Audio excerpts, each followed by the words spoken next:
राधे श्याम। हरि सर्वत्र में आप सभी का स्वागत है। आज हम गीता प्रेस गोरखपुर के संस्थापक परम श्रद्धेय श्री जयदयाल जी गोयंदका द्वारा सुनाई हुई एक अद्भुत कहानी जो कि निष्कामता पे आधारित है, इसका हम आज श्रवण करेंगे। तो आप सब बहुत ध्यान देकर इसे श्रवण करिएगा क्योंकि आप सबको बहुत आनंद आएगा। रामू और गोपाल दोनों एक ही गांव रामपुरा के रहने वाले थे। दोनों ही कहार थे। गोपाल इच्छानगरी नरेश के प्रधानमंत्री के पेशकार के घर बर्तन मांजने, झाड़ू लगाने आदि का काम करता था। रामू से उम्र में बड़ा था पर संबंध के नाते भाई था। रामू का पिता गांव में प्रतिष्ठित माना जाता था। रामू कहार के घर पैदा हुआ था पर वह बड़ा ही बुद्धिमान था और उसमें सात्विक गुणों की स्वाभाविक ही बहुतायत देखी जाती थी। रामू के हृदय में भगवत भक्ति, विनय, संतोष और निष्कामता आदि गुणों का भी विकास हो गया था। उसका चेहरा भी राजकुमार सा सुंदर था। गांव के सभी लोग उससे प्यार करते थे। उसने 15 वर्ष की उम्र में ही गांव के वयोवृद्ध पंडित रमाकांत जी से, जो बड़े संयमी, सदाचारी तथा भगवत भक्त विद्वान थे और नगर की ऊंची अध्यापकी को छोड़कर निस्वार्थ भाव से गांव के लड़कों को पढ़ाते थे, अच्छे विद्याभ्यास के साथ बहुत से सद्गुण भी प्राप्त कर लिए थे। रामू का गांव रामपुरा इच्छानगरी राजधानी से थोड़ी ही दूर पर था। एक दिन तड़के ही रामू नहा धोकर घर से चल दिया और पाँव फटते फटते इच्छानगरी जा पहुंचा।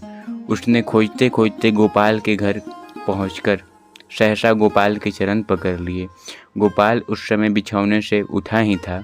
रामू को इस तरह देखकर वह चकित हो गया और आह्लाद तथा आश्चर्य से उसके चेहरे की ओर देखने लगा। भैया, तुम धन्य हो, रामू ने पैर पकड़े हुए ही कहा। अरे भैया, तुम आए, बड़ा अच्छा किया। गांव में सब कुशल तो है, पर तुमने मेरे पैर क्यों पकड़ लिए? तुम तो वैसे ही मेरे भाई हो। गोपाल पीछे हटते हुए एक सांस में कह गया। भैया, तुम्हारी महिमा मैं क्या कहूँ, बस तुम धन्य हो, रामू ने गदगद वाणी से कहा। भैया, वैसे तो मैं तुम्हारे घर का आदमी हूँ। मेरा काम देखो तो मैं महाराजा साहब के दीवान के पेशकार के यहाँ बर्तन मांजने वाला नीचे दर्जे का नौकर हूँ। मैं धन्य कैसे हो गया? गोपाल ने जिज्ञासा से कहा। भैया, इसलिए तो तुम धन्य हो। तुम जानते हो हमारे महाराजा उच्च कोटि के महापुरुष है। वो अनन्य भक्त, ज्ञानी और योगी महात्मा है। रामू ने गोपाल के पैरों से चिपटे हुए ही कहा। पर इससे क्या हुआ? इस सद्गुणों से संपन्न तो महाराजा है ना? पैर छुड़ाते हुए गोपाल ने कहा। मुझ में तो कोई गुण नहीं है। रामू ने आदर और प्रेम भरे शब्दों में कहा। भाई, ऐसे महापुरुष महाराजा के दीवान के पेशकार की नौकरी मिलना क्या कोई साधारण बात है? मुझे तो ऐसी नौकरी मिल जाए तो मैं अपने जीवन को सफल समझूं, बल्कि तुम्हारी ही सेवा का अवसर मिल जाए तो भी मेरा जीवन धन्य हो सकता है। यूँ कहकर वह गोपाल की मुँह की ओर देखने लगा। गोपाल पर रामू के शब्दों का बड़ा प्रभाव पड़ा। गोपाल ने कहा। भैया, पेशकार साहब को तो आदमी की ज़रूरत ही थी। वे मुझसे कह रहे थे, तुम आ गए और तुम चाहते भी हो, अतः आज ही मैं तुम्हें काम दिलवा दूंगा। रामू पेशकार के यहाँ बड़ी लगन से काम करने लगा। महीना पूरा होने पर गोपाल के हाथ भेजे हुए वेतन जब उसने नहीं लिया, तब पेशकार ने उसे बुलाकर कहा, तुम अत्यंत उत्साह, श्रद्धा, प्रेम तथा तत्परता से दिन रात काम करते हो। काम भी पहले नौकरों से दुगने कर लेते हो। इतना काम तो कोई नौकर करता ही नहीं। फिर भी गत मास में तुमने वेतन नहीं लिया। इससे मैं बहुत लज्जित हूँ। मैं समझता हूँ तुम्हें 10 रुपये मासिक बहुत कम है। अब तो तुम जितना कहो उतने ही रुपये प्रति मास के लिए निर्धारित कर दूँ। रामू की प्रसन्नता की सीमा न थी। उसने उसे शुद्ध, सात्विक एवं दिव्य गुण संपन्न नरपति के दीवान के पेशकार के पास रहने का स्थान जो मिल गया था, इसी कारण वह अहंता, ममता तथा आसक्ति और स्वार्थ को त्याग कर अत्यंत श्रद्धा, भक्ति संपन्न हृदय को लेकर निष्काम भाव से सेवा कर रहा था। पेशकार उससे अत्यंत संतुष्ट हो गया था। रामू ने पेशकार की बात सुनकर अत्यंत विनय से उत्तर दिया। मेरे रुपए न लेने का यह कारण नहीं था कि वेतन कम है। पेशकार चकित था। उसे रामू की बात पर सहसा विश्वास नहीं हुआ। उसने पूछा, तो फिर इतना अधिक श्रम किस लिए करते हो? आप अच्छी तरह जानते हैं कि हमारे महाराजा उच्च कोटि के महापुरुष हैं। वे योगी, ज्ञानी, ईश्वर भक्त और साक्षात महात्मा हैं। आप उनके दीवान के पेशकार हैं। यह मेरा सौभाग्य है कि मुझे आपकी चाकरी का अवसर प्राप्त हुआ है। तनख्वाह इससे बढ़कर और क्या होगी? रामू ने नतमस्तक होकर उत्तर दिया। राजा साहब, तो तुम जैसा कहते हो वैसे ही हैं, पर मैं तो एक साधारण मनुष्य हूँ। मुझ में तो कोई भी गुण नहीं है जो उनमें विद्यमान है। मेरी चाकरी से तुम्हें क्या लाभ? पेशकार ने उत्सुकता से प्रश्न किया। आप हैं तो उन्हीं दीवान के पेशकार। मेरे भाग्य में आप जैसे महापुरुषों की सेवा कहाँ? भगवान की बात तो दूर रही, उनके आश्रित भक्तों के, दासानुदासों के दासानुदास की सेवा प्राप्त कर लेना भी बहुत बड़ा सौभाग्य है, क्योंकि उनके संपर्क में कभी न कभी भगवत अनुरागी महापुरुषों के दर्शन प्राप्त हो सकते हैं। इसी तरह आपकी सेवा करते करते मुझे कभी दीवान जी के भी दर्शन हो जाएंगे, जो उन भगवत भक्त राजा के निकटतम संपर्क में रहा करते हैं। रामू ने सरलता से मन की सच्ची बात कह दी। दीवान के दर्शन की कौन बात है? उनका दर्शन तो मैं तुम्हें कल ही करवा सकता हूँ। पेशकार रामू की पवित्र भावना पर मुग्ध हो गए थे।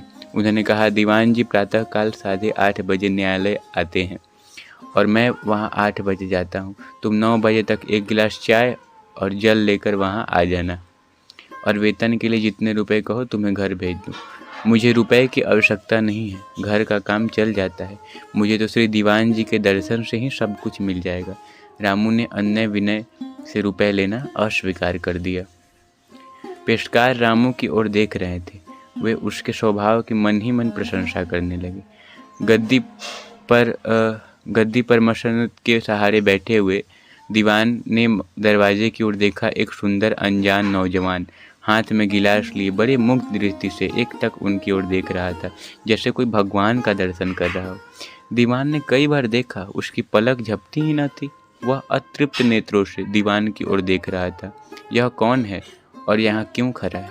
दीवान ने पेशकार से पूछा। श्रीमान, यह आपका नौकर है।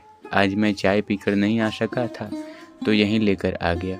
पेशकार ने जवाब दिया। अच्छा, पहले चाय पी लो, दीवान ने कहा। पेशकार ने चाय पी और फिर काम में जुट गए, पर दीवान पर रामू की परम मुग्ध और आकर्षक प्रेम भरी दृष्टि का प्रभाव पड़ चुका था। वे बस रह रहकर बरबस रामू की ओर देख लेते थे। रामू ने चाय के बर्तन मांज धोकर वहाँ झाड़ू लगा दिया, फिर दीवान जी के जूते साफ करने में जुट गया। साथ ही वह रह रहकर दीवान जी की ओर श्रद्धा और प्रेम भरी दृष्टि से देख भी लेता था। यह लड़का तो बड़े प्रेम और उत्साह से बिना ही कहे ही काम करता है, सो भी कितनी फुर्ती और सफाई के साथ। क्या देते हो इसे? दीवान ने पेशकार से पूछा। श्रीमान, यह काम तो खूब और बहुत सुंदर ढंग से करता है, पर लेता कुछ भी नहीं। आश्चर्यचकित होकर दीवान ने रामू को तुरंत पास बुला लिया और वे पूछ बैठे, तुम बिना कुछ लिए ही बड़े प्रेम से काम करते हो, इसका कारण बता सकोगी? सरकार, सिर्फ आपके दर्शन के लिए आज मैं धन्य हूँ, रामू ने दबी जबान से कह दिया। मुझ में कौन सी ऐसी बात है भैया? दीवान ने आकर्षित होकर रामू से पूछा। दीवान साहब, आप तो जानते ही हैं, हमारे महाराजा साहब बहुत उच्च कोटि के महापुरुष हैं। वे योगी, ज्ञानी, भक्त और महात्मा हैं। आप ऐसे पवित्र आत्मा नरेश के दीवान हैं। आप जैसे पुरुषों का दर्शन होना कोई साधारण बात है? जिनके बड़े भाग्य होते हैं उन्हीं को आप जैसे पुरुषों का दर्शन मिलता है। रामू ने बड़े प्रेम और विनय से कहा। जब तुम्हारी ऐसी भावना है तब तुम हमारे पास ही रह सकते हो। दीवान पर प्रेम का जादू चल गया था। रामू आश्चर्यचकित था। अत्यंत मुदित होकर उसने कहा, आपके चरणों का सामीप्य पाकर मैं अपने को परम सौभाग्यशाली समझूंगा। भाई, इसे तो मैं अपने पास रखना चाहता हूँ। दीवान ने पेशकार की ओर मुंह फेर कर कहा। आप प्रसन्नतापूर्वक रख लें। पेशकार ने स्वीकृति दे दी। मेरे पास काम करते बहुत दिन बीत गए, और जिस प्रेम तथा उत्साह से तुम काम करते हो वैसे साधारण नौकर तो कर ही नहीं सकते। परंतु आज तक तुमने कुछ भी नहीं लिया, इससे मुझे बड़ा संकोच हो रहा है। वेतन ना सही, पर पारितोषिक के रूप में भी कुछ अवश्य स्वीकार कर लो। 200-400 जितने कहो मैं तुम्हारे घर भिजवा दूँ, दीवान ने बड़े स्नेह से कहा। घर वाले का काम चल जाता है सरकार, रुपए की आवश्यकता नहीं है, रामू ने श्रद्धालु भक्त की भांति उत्तर दिया। रुपए नहीं भेजते तो और कोई चीज़ भेज दो, मैं तुम्हारी सेवा का बहुत आभार मानता हूँ। कुछ तुम्हारा प्रत्युपकार करना चाहता हूँ, अनुरोधपूर्वक दीवान जी ने कहा। ऐसा कहकर आप मुझे लज्जित ना करें। आपकी सेवा ही सबसे बढ़कर मेरा उपहार है, क्योंकि आप एक महान पुरुष के दीवान और देश के परम सेवक हैं। मेरे लिए तो आपके दर्शन भी दुर्लभ थे। आपने मुझे सेवा का सौभाग्य देकर सदा के लिए ही ऋणी बना दिया। आपकी सेवा करते करते कभी मेरा परम सौभाग्य होगा तो आपकी कृपा से महाराजा के भी दर्शन हो जाएंगे।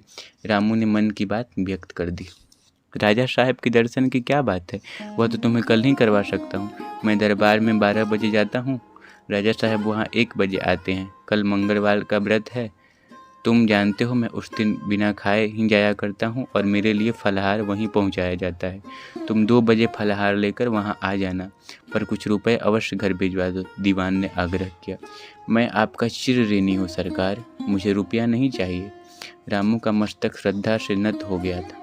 राजा की दृष्टि आनंद समुद्र में निमग्न रामू पर पड़ गई थी। उन्होंने उसमें विलक्षण आनंद का अनुभव किया। वह एकटक राजा साहब की ओर देख रहा है और हर्षोत्फुल्ल रहा है। इसे उन्होंने अच्छी तरह समझ लिया था। दीवान से उन्होंने पूछा, यह कौन है और यहाँ किस लिए खड़ा है? श्रीमान, यह आपका सेवक है, आज मंगलवार है, इससे फलाहार लाया है, दीवान बोले। अच्छा, तुम पहले फलाहार कर लो, राजा ने आज्ञा दी। दीवान अलग जाकर फलाहार किया, फिर लौटकर अपने कार्य में लग गए। रामू जूठे बर्तन साफ करके दीवान और महाराजा के जूते साफ करने लगा। साथ ही वह महाराजा की ओर देख देख कर आनंद तरीके से विह्वल होते जा रहा था, मंत्र मुग्ध की भांति हो गया था। उसकी इस दशा का अनुभव राजा ने भी किया। यह लड़का बड़ा उत्साही मालूम होता है, इसे वेतन क्या दिया जाता है? राजा ने दीवान से प्रश्न किया। सरकार, काम तो यह बड़ी ही तत्परता तथा प्रोत्साहन से करता है, परंतु वेतन आग्रह करने पर भी कुछ नहीं लेता, दीवान ने जवाब दिया। महाराज को बड़ा आश्चर्य हुआ। उन्होंने रामू को बुलाकर पूछा, तुम बिना कुछ लिए ही इतना प्रेम और उत्साह से काम करते हो, इसका क्या कारण है? सरकार, बिना कुछ लिए ही कैसे, इन्हीं की तो कृपा है जो मैं आज सरकार जैसे अप्रतिम महापुरुष के दर्शन करके कृतकृत्य हो गया। मेरा अहो भाग्य है जो मैं आज सरकार के दर्शन कर रहा हूँ। रामू गदगद हो गया था। तुम अपने को कृतकृत्य मानते हो? ऐसी कौन सी बात है? सरकार महापुरुष है। सरकार जैसे योगी, ज्ञानी, भक्त और महात्मा के दर्शन बहुत ही दुर्लभ है और बड़े भाग्य से होते हैं। आज सरकार के दर्शन करके मैं परम धन्य हो गया। मेरा जन्म आज सफल हो गया। सरकार की कृपा से मैं आज सचमुच कृतार्थ हो गया। रामू ने महाराज के चरण पकड़ लिए। यदि तुम्हारी इच्छा हो तो मेरे साथ सदा रह सकते हो। नरपति प्रभावित हो चुके थे। यह तो मेरे लिए परम सौभाग्य की बात है, इससे बढ़कर मेरे लिए और हो ही क्या सकता है। रामू मस्तक नरपति के चरणों में था। इस बच्चे को मेरे पास ही रहने दो, राजा ने दीवान से कह दिया। उनके हृदय में स्नेह उमड़ने लगा। दीवान ने सिर झुका लिया। मैं तुम्हारी सेवा से बहुत संतुष्ट हूँ, परंतु न रुपए लेते हो और न कुछ घर भिजवाते हो। मैं तुम्हारा आभारी हूँ। तुम्हारी जो कुछ इच्छा है सो कहो, मैं तुम्हारा कुछ भी अभिष्ट हो पूरा करना चाहता हूँ। राजा बोले, महाराज, जब इस नगण्य दास पर संतुष्ट हैं तब मैं सब कुछ पा गया, मुझे रुपए की आवश्यकता नहीं है। रामू ने उत्तर में कहा, मैं तुम्हारा आभार मानता हूँ, मेरे संतोष के लिए कुछ न कुछ लेना ही होगा। नरेश ने पुनः आग्रहपूर्वक कहा। यूँ कहकर मुझे लज्जित ना करे, मुझे तो सरकार की सेवा के सामने भौतिक वस्तुएं अत्यंत तुच्छ प्रतीत होती है।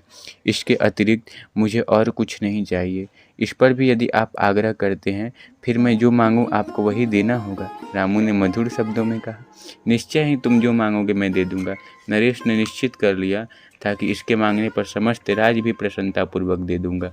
मैं सदा सर्वदा सरकार के चरणों के साथ रह सकूं। मुझे सरकार कभी एक क्षण के लिए भी अपने से अलग ना करे। श्रद्धा विगलित हृदय से रामू ने महाराजा के चरणों में लौट गया। इसमें कौन सी बात है, तुम अधिक से अधिक मेरे साथ रहते ही हो, कुछ और मांगो, बस यही चाहता हूँ।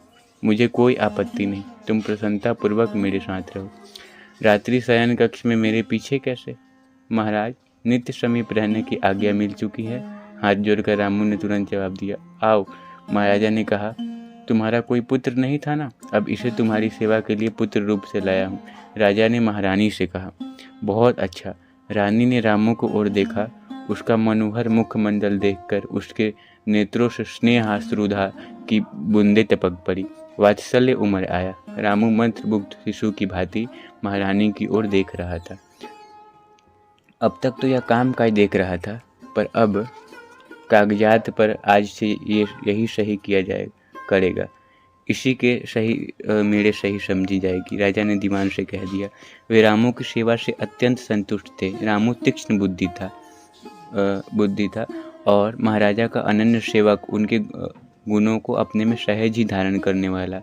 अतः थोड़ी ही दिनों में उसने बड़ी योग्यता प्राप्त कर ली। रामू पढ़ा लिखा तो था ही। दीवान ने आज्ञा सिरोधार्य कर ली। कागजों पर सही रामू की होने लगी। कुछ दिन बाद, मेरे कोई संतान नहीं है, मैं तुम्हें युवराज पद पर बैठाना चाहता हूँ, नरेश ने रामू से कहा। वे उसे पुत्र की भांति प्यार करने लग गए थे। सरकार, मुझे लज्जित ना करे, मैं सरकार की चरण सेवा नहीं त्याग सकता। इतने बड़े लाभ की तुलना राज्य सुख तुच्छ है, रामू ने सेवा परायण पुत्र की भांति उत्तर दिया। राजा ने उसकी बात मान ली और आज्ञा देकर उसे राज्य कार्य कराने लगे।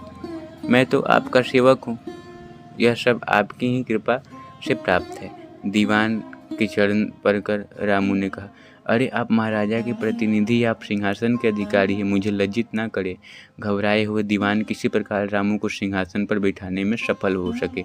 दीवान दरबार में आए थे। मैं तो आपके चरणों का चाकर हूँ, यह सब आपकी ही कृपा से मुझे प्राप्त हुआ है, रामू पेशकार के पैर पकड़कर कहने लगा और उसे सिंहासन पर बिठाने के लिए अपनी ओर खींचने लगा। बेचारा पेशकार किसी काम से आ गया था। बड़ी कठिनाई से रामू को सिंहासन पर बैठाकर अपने स्थान पर बैठा। भैया, तुम्हारी ही कृपा से मुझे यह सिंहासन प्राप्त हुआ है, चलो सिंहासन पर बैठो। सिंहासन से उतरकर दौड़ते हुए पेशकार के पुराने नौकर के पास जाकर रामू ने विनयपूर्वक कहा, पेशकार साहब और दीवान साहब के सामने मैं ऊंचे आसन पर कभी नहीं बैठ सकता, आप मुझे लज्जित ना करिए। कहकर पेशकार के नौकर वही पृथ्वी पर बैठा रहा। वह किसी काम से आ गया था। रामू में अहंकार का लेश भी न था। विनय के तुम मूर्तिमान स्वरूप हो, अहंता ममता तो तुम्हें स्पर्श भी नहीं कर सकी। अत्यंत छोटे कर्मचारी से लेकर ऊंचे पदाधिकारी तक सभी तुमसे अत्यंत प्रसन्न हैं। तुम में शासन ग्रहण करने की अपूर्व योग्यता और क्षमता भी दिखती है। अतएव तुम मेरी बात मानकर राजपद स्वीकार करो। अब मैं एकांतवास करना चाहता हूँ। राजा ने रामू के सामने प्रस्ताव रखा। सरकार, सदा सर्वदा अपने चरणों के समीप रखने का मुझे वरदान दे चुके हैं, फिर एक क्षण भी मुझे अलग कैसे कर सकेंगे? मुझे राजपद की बिल्कुल इच्छा नहीं। सरकार, ऐसा कहकर मुझे लज्जित ना करे, मैं सरकार से एक क्षण भी अलग नहीं रह सकूंगा। मैं राजपद स्वीकार करने में सर्वथा असमर्थ हूँ।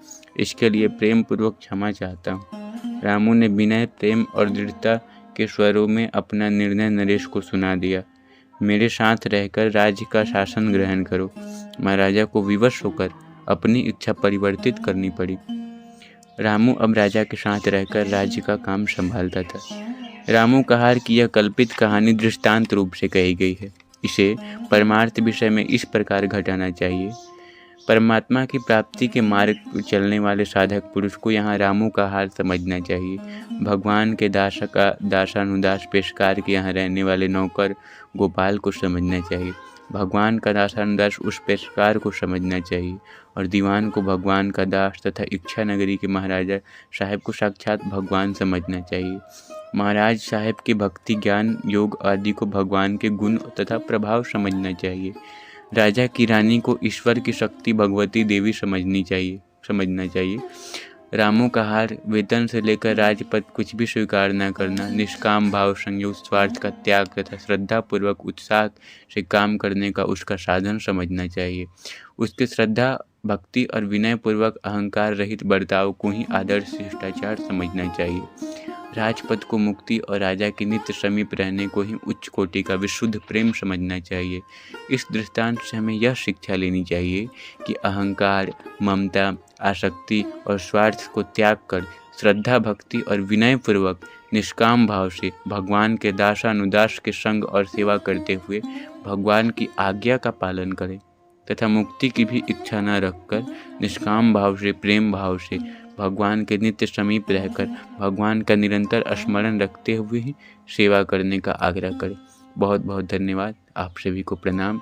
राधे श्याम।